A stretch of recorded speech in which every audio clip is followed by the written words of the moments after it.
மீண்டும் புதிய உச்சத்தை தொட்டது தங்கம் விலை. சவரனுக்கு 840 ரூபாய் உயர்ந்து 71,360 ரூபாய்க்கு விற்பனை.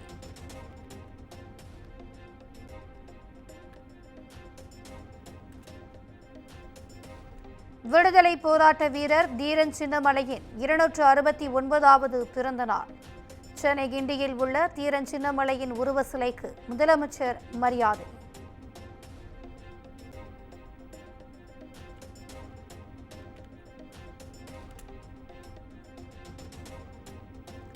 சென்னை வடபழனியில் திமுக எம்எல்ஏ பிரபாகர் ராஜாவின் ஆதரவாளர்கள் என கூறி கேண்டீன் கட்டடத்தை இடித்த விவகாரம். திமுக நிர்வாகிகள் மீது 5 பிரிவுகளின் கீழ் வழக்கு பதிவு.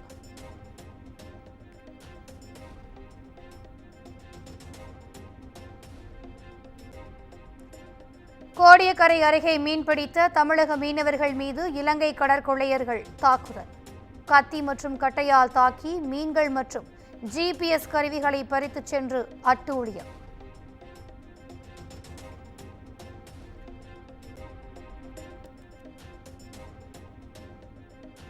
வக்பு திருத்த சட்டத்திற்கு எதிரான வழக்கில் மத்திய அரசுக்கு உச்சநீதிமன்றம் சரமாரி கேள்வி.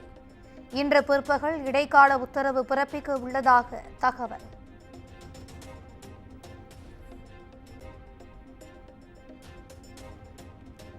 முதலமைச்சர் மு.க. ஸ்டாலின் தலைமையில் தமிழக அமைச்சரவை இன்று மாலை கூடுகிறது. பட்ஜெட்டில் அறிவிக்கப்பட்ட திட்டங்கள் மற்றும் புதிய முதலீடுகளுக்கு ஒப்புதல் அளிக்கப்படும் என எதிர்பார்ப்பு.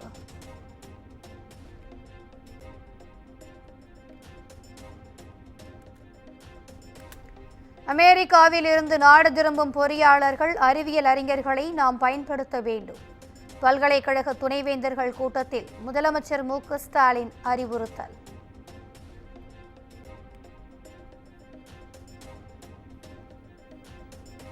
பாஜகவுடன் தேர்தல் கூட்டணி மட்டுமே, கூட்டணி ஆட்சி கிடையாது என எடப்பாடி பழனிசாமி பேட்டி. கூட்டணி ஆட்சி குறித்து பாஜக டெல்லி தலைமை முடிவு செய்யும் என நயினார் நாகேந்திரன் விளக்கம்.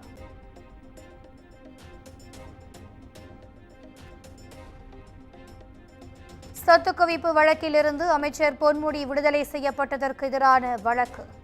சென்னை உயர்நீதிமன்றத்தில் இறுதி விசாரணை இன்று தொடக்கம்.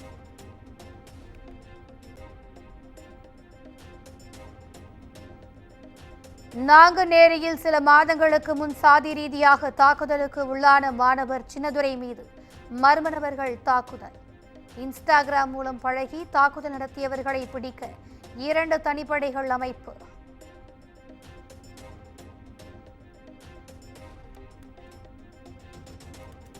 விழுப்புரம் மாவட்டம் மேல்பாதி திரௌபதி அம்மன் ஆலயம் 22 மாதங்களுக்கு பின் மீண்டும் திறப்பு.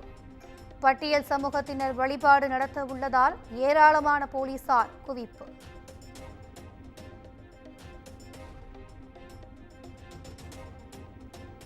மத போதகர் ஜான் ஜெபல்ராஜ் தொடர்புடைய போக்சோ வழக்கில் மேலும் ஒருவர் கைது. தலைமறைவாக இருந்த பெனட் ஹாரிஸை கைது செய்த மத்திய அனைத்து மகளிர் காவல்துறை.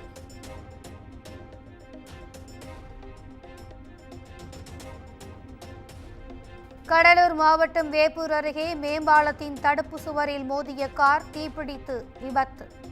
காரில் பயணித்தவர்கள் நல்வாய்ப்பாக காயங்களின்றி உயிர் தப்பினர்.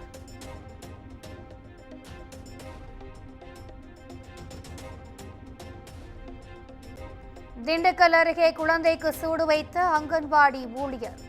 2.5 வயது குழந்தையிடம் இரக்கமின்றி நடந்து கொண்ட ஊழியர் மீது போலீசில் புகார்.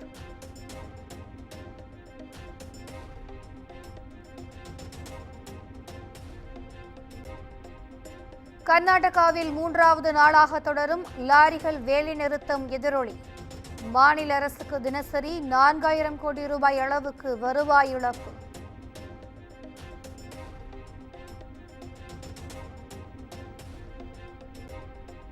கர்நாடக மாநில சிறப்பு அமைச்சரவை கூட்டம் இன்று கூடுகிறது. அரசிடம் சமர்ப்பிக்கப்பட்ட சாதிவாரி ஆய்வறிக்கை குறித்து விவாதிப்பு.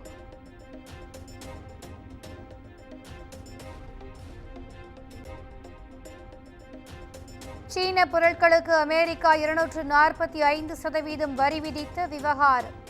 அதிபர் டிரம்பின் நடவடிக்கைகளை கண்டுகொள்ளப் போவதில்லை என சீனா விளக்கம்.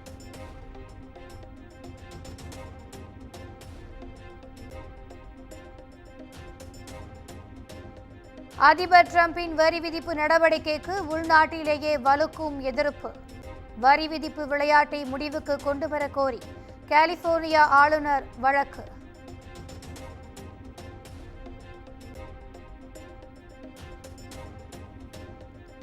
ஏமனில் நேற்று ஒரே நாளில் 50க்கும் மேற்பட்ட இடங்களில் அமெரிக்கா தாக்குதல். ஹவுதி அமைப்பினரை குறிவைத்து வான்வழி தாக்குதல் நடத்தப்பட்டதாக தகவல்.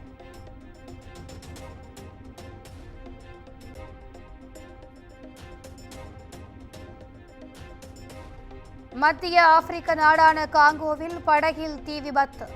தீயில் கருகியும் ஆற்றில் மூழ்கியும் 50 பேர் உயிரிழந்த சோகம்.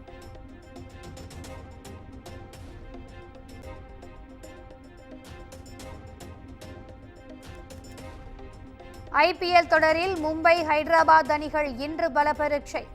3வது வெற்றியை பதிவு செய்ய இரு அணி வீரர்களும் முனைப்பு.